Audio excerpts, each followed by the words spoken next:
Picture this. It's a Monday night in the Gulf. You're on your balcony, high above a city that feels invincible. Expensive, safe, and predictable. The biggest worry? Whether the new hotel's infinity pool will outdo the last one. This is the expat bubble, where the world's chaos feels a million miles away.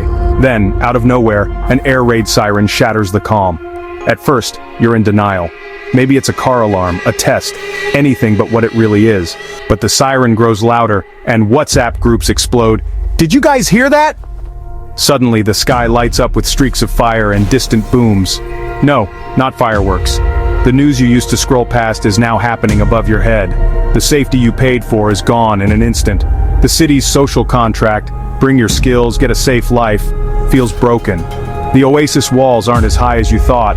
The world has come knocking, and it didn't use the front door. Brunch plans seem laughable now. The only plan left, figure out what just happened, and what it means for everything you've built here. So what happened? On June 23, 2025, Iran launched ballistic missiles at Al Udeid Air Base in Qatar, a key U.S. military hub.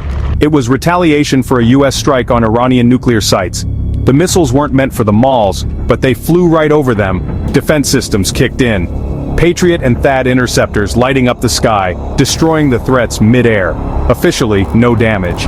But for expats, the psychological impact was massive. Panic swept through malls and high-rises, people ran for cover, group chats filled with fear and confusion. Airports shut down, stranding thousands. The smooth machinery of Gulf life ground to a halt. The attack wasn't just noise in the night, it was a wake-up call. Even in a city built for comfort, the world's old problems can still find you. The bubble had burst, and everyone felt it. Before the sirens, the Gulf sold itself as the world's safest place. Security wasn't just a perk, it was the brand. You could leave your wallet on a table, walk the streets at 3 a.m., and never worry. Billions were spent on defense systems, Patriot, THAAD, visible reminders of safety. The unspoken deal: expats work and spend, rulers provide stability. The marketing worked. Dubai, safest city in the world. Qatar, World Cup host. The problems of the region felt distant, almost irrelevant. Governments projected total control, and for years nothing challenged it. So when the missiles came, it wasn't just a security breach, it was a broken promise. Suddenly, the special zone felt vulnerable. The foundation cracked, the gilded cage felt a little less gilded, and a lot more like a cage. The illusion of invincibility was gone, and everyone had to rethink what safety really meant. Let's be clear, those missiles weren't aimed at expats or tourists. The real targets were U.S. military bases. Al Udeid in Qatar, Al Dhafra in the UAE. These bases are strategic assets in the U.S.-Iran chess match, but you can't separate military targets from the cities that grew around them. Missiles flying to the base cross over homes, schools, malls. Civilians became collateral, caught in a conflict they never signed up for. The Western military presence that once felt like a shield now made the region a target. The paradox: the security umbrella brought both safety and risk. On that night, the risk became real. The attack wasn't random, it was a calculated move in a bigger game. Expats were never the target, but they were right under the flight path. Living in the Gulf now means factoring in the risk of being caught in a proxy war. The region's choice to host foreign powers brought prosperity and new dangers. The equation has changed whether you like it or not. Before, expat parents worried about school rankings. Now it's, is the school safe? Overnight, daily anxiety shifted from academics to survival. Suddenly, evacuation plans and building safety matter more than rugby teams. The dinner table talk changed, so did the WhatsApp groups.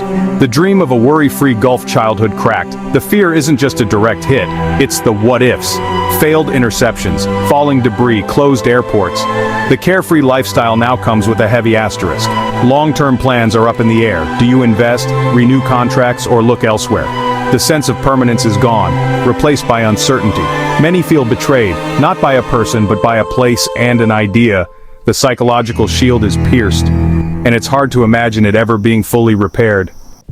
After the attacks, Gulf authorities moved fast. Threat neutralized, no casualties, situation under control. The message, trust the system, go back to normal.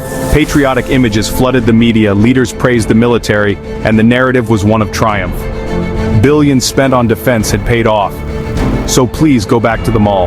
But for many, the reassurances felt hollow. It's one thing to be told you're safe. It's another to feel it after seeing missiles explode overhead.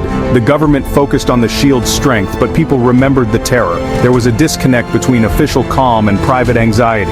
Can a press release erase the fear for your child's safety? The authorities hope the Gulf lifestyle will outweigh this new risk, but for many, a line has been crossed. The promise of absolute safety is broken, and no statement can fully fix it.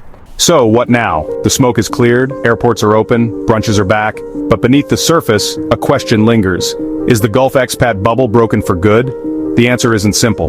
The attacks brought real economic and social shifts, travel chaos, nervous real estate markets, new risk calculations. The Gulf is resilient, it's survived crises before. The core attractions, career opportunities, tax-free income, high living standards, remain. Many expats will stay, rationalizing the risk. But something fundamental has changed. The Gulf was never just about safety. It was about being a sanctuary, removed from conflict. That illusion is gone. Now expats must weigh new risks against old rewards. The party isn't over, but the music has changed, and everyone's listening for what comes next.